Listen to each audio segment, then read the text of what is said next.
A couple of studies express the importance of doing this and doing it for your life, and not just doing it to lose a few pounds and not just doing it here and there, but doing something consistently on a regular basis. The study found that in older men aged 71 to 93, those who walk less than a quarter mile a day were 1.8 times more likely to develop dementia than men who walked more than 2 miles a day. So again, just that little bit of difference. In a second study from Harvard Medical School, they found that women aged 70 to 81 who walked at least 1.5 hours per week had less cognitive decline than those who walked less than 40 minutes per week. And so you can see that over the course of your life, you're going to be more mentally alert. You're going to be more in sync with what's going on. You're going to feel better if you just put this daily small habit into place of getting regular exercise. Get enough sleep and rest. Psalms 127 verse 2, it says, "In vain you rise up early and you stay up late." I mean, this has been the recipe in my life, right? You stay up late. I'm a night owl. I'm not a morning person, but then you have to get up early and you're just exhausted.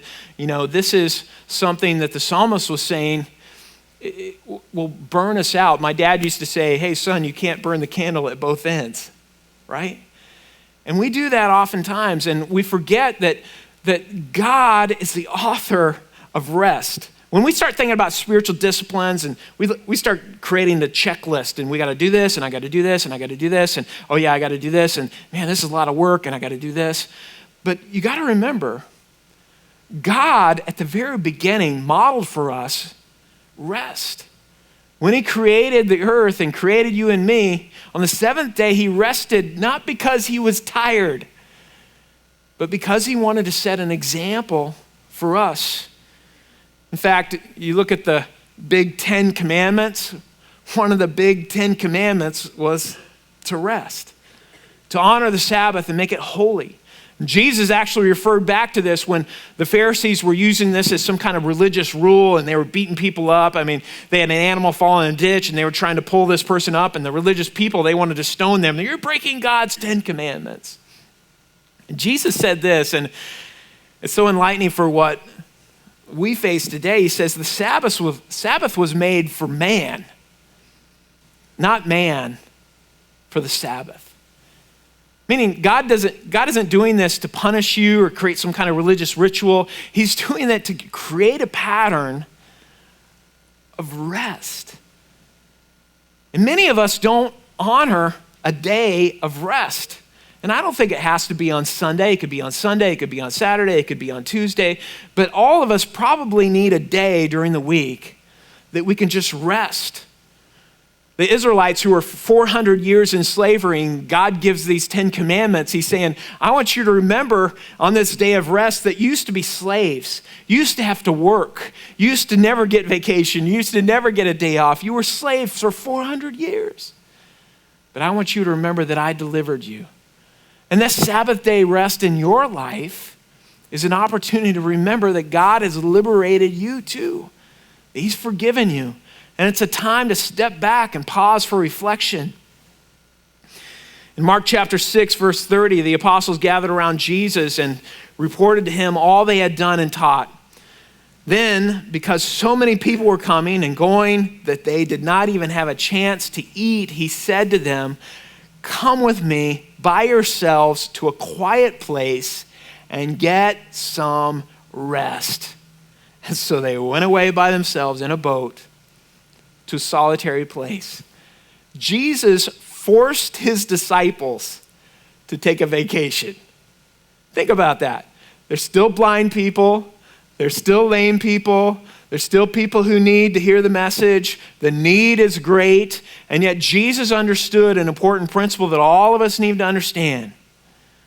This is a marathon, not a sprint. I got to make it to the end. And sometimes it means I got to step back and take the tension off the bow. Pastor Kate's a violinist, and she says, if you leave that tension on the bow, you'll ruin the bow.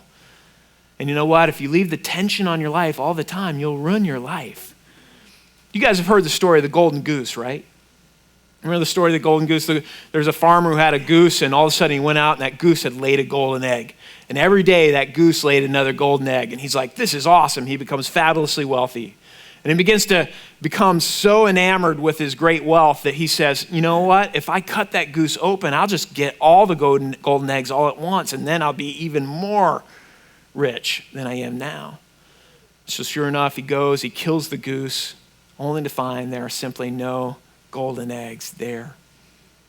In the same way, when we don't get rest, when we don't eat right, when we don't exercise, we kill the golden goose. And all of the rich blessings that our life could offer to our family, our friends, to our church, to God, becomes marginalized because we haven't taken time to just simply stop and sharpen the saw and to be who God has called us to be. Another thing that I'd like to encourage you to do, just a small habit that makes a big difference, is reduce or avoid drinking alcohol. Ephesians chapter 5, verse 18 says, do not get drunk on wine, which leads to debauchery. Instead, be filled with the Spirit. Now, I want to just emphasize, I'm not saying that a glass of wine with dinner or drinking a beer in front of the football game is sinful behavior. There was drinking even in the Bible. That's why it says don't get drunk on wine. But getting drunk is clearly something that you have allowed to master your life, as Paul mentioned. It has taken over your life and you lose a little bit of control. I came from a family that we didn't drink. I mean, I to this day, I couldn't tell you what a beer tastes like. But, and you know, our culture is so enamored with alcohol right now. I'm like the biggest weirdo in this culture. Everybody's trying to offer me a drink left and right. And I'm like, well, you know, it smells funky to me. But we're so enamored as a culture with alcohol. And there's so many health detriments that happen when we consume too much alcohol. It affects us. It's a depressant. It makes us depressed. And so let me give you a couple of statistics. This is from the United States statistics on some of what's happening with alcohol use in our country right now. Go ahead to the next slide. Next slide. So 1 in 12 adults abuse alcohol or are alcoholics, meaning they can't stop drinking. 1 in 12 adults in our country. So think about how this begins to affect marriages and it begins to affect families. It's an epidemic across our country. Let's go ahead and look at the next one. 17.6 million people abuse alcohol worldwide. 17.6 million people. Drinking and driving causes 16,000 deaths per year, and 100,000 people die each year from alcohol-related causes. And there went my slide. The percentage of underage drinkers. This is 12 and 13-year-olds, 2.5%. Think about this. Of 12 and 13-year-olds are underage drinkers, meaning some of them are binge drinkers. Some of them have heavy alcohol use. 11.3% of 14 and 15-year-olds, 16 and 17-year-olds, 25, 1 in 4. Now, nearly a quarter of those from this graphic are binge drinkers. Some of them are heavy drinkers. And by age 18 or 19, nearly half of our teenagers, even though it's illegal, are binge drinking. They're heavy in alcohol use. And we got to think about the example that we're setting for them. Let's go into the next one. 10,000 children under 21 take their first drink every day. Every day. And people who begin drinking before the age of 15 are 4 times more likely to develop alcohol dependence than those who begin at age 21. And so the younger you start, the more likely you are to have a serious problem in adulthood. Alcohol problems cost society more than $224 billion, which is $746 per person or $1.90 per drink. 3 out of 4 cases of domestic abuse occur when one or both members are intoxicated. That's why when a police officer rolls up to a domestic violence case, most of the time somebody's inebriated, somebody is medicated, somebody is high or on some kind of drugs. The typical American will see 100,000 beer commercials before he or she turns 18. Just watch any football game. 7 million children live in a household where at least one parent is dependent on an abused or has abused alcohol. 7 million children. And this is all from the United States statistics, and alcohol use has a big detriment. And again, I'm not saying in moderation there's no problem, but most of the time, or many times, people have difficulty moderating themselves. And I know we just got done with New Year's three days ago, and it's a time where everybody in our country just gets completely wasted, it seems like, as a culture. But I want you to think about how this perhaps has become to take mastery over your heart and life. And I say this all the time, but you know when you have a drinking problem, right?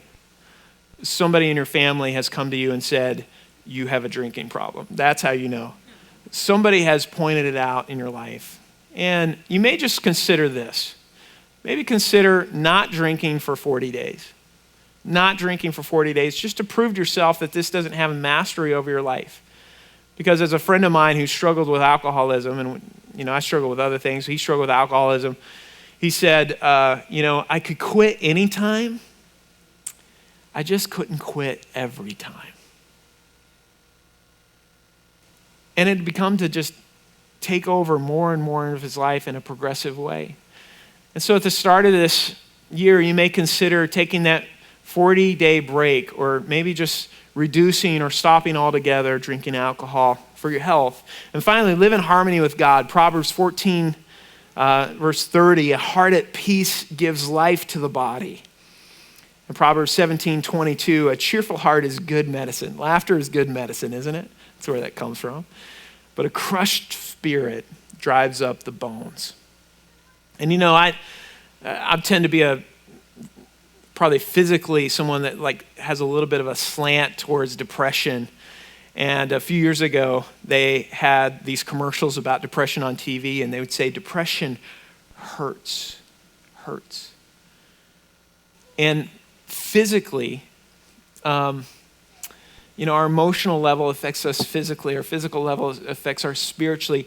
And when we carry around secrets, and we carry around shame, and we carry around guilt, it begins to affect us physically. And doctors could even diagnose this amount of stress just because you have no peace inside of your heart. There's something inside of you that's just warring against itself. And so a great first step to physical health today is putting some of these small disciplines into place, these small habits to make a big difference, but also today to just entrust your whole life to God, physically, mentally, emotionally, spiritually, relationally, sexually, everything. That you just take everything and say, you know what? I want God to be Lord of it all because he owns it all. I'm just a steward of what he's given me. What would happen if you entrusted your life to God like that? What would happen if you really started reading the Bible every day, you started praying every day, and suddenly you're experiencing God's peace and you're embracing his forgiveness, his grace for you, where you're not carrying around these secrets, you're not carrying around the shame anymore? I think physically you're going to feel a whole lot better. And spiritually you're going to feel a whole lot better. Emotionally you're going to feel a whole lot better. But it starts with living in harmony with God. And we live in harmony with God by entrusting our life to Jesus Christ and putting our faith in him, who died on a cross for your sin, for my sin, all the times we've messed up and failed, and clothes us with his righteousness and puts his spirit into our heart and gives us the power to change. Many of you may be here today and you're like, Pastor Craig, you don't understand. I can't change. I know you can't, and neither can I. But you know who can change us from the inside out? Jesus.